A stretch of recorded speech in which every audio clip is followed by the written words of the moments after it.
Over the years, yes, of course. So I think we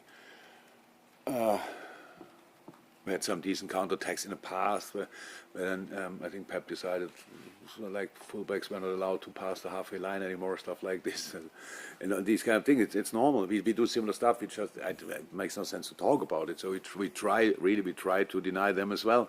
Sometimes it works out, sometimes not. But it's not about that. Still, we know about the quality of City. I don't have to mention it all the time, but everybody knows it anyway. It's like decisive challenges in a game, and you better win them. Otherwise, they're really in a good position. We lost a couple of easy balls in the City game now a few days ago, and what they make of that is spectacular. Like the counterattacks, like in the first minute already, but was it after 2 minutes when Sterling had a big chance? Ale made a great save. They had other situations where it's just good football, but the goals we scored were really good football as well, and we had other situations which didn't end up in chances. So it's not about surprising or something like that. It's a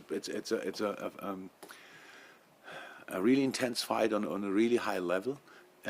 Concentration levels the boys have, all of them have to bring on the pitch is insane. I never really saw that. It's very similar to the Chelsea Cup final.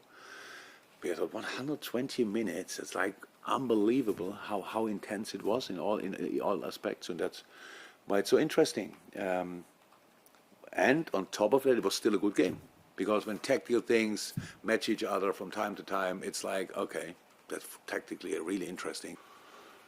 Yeah, but that's a normal problem.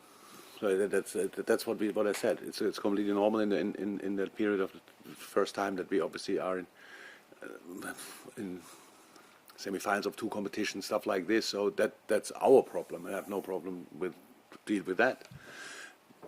But we said that I don't know how often. It's a massive difference, because each hour counts for recovery in these moments. And if you want to cause us problems, you send us at 12:30 to Newcastle. And I don't understand it, because I can understand that people want to see a football game between Newcastle and Liverpool, but I don't see why you should.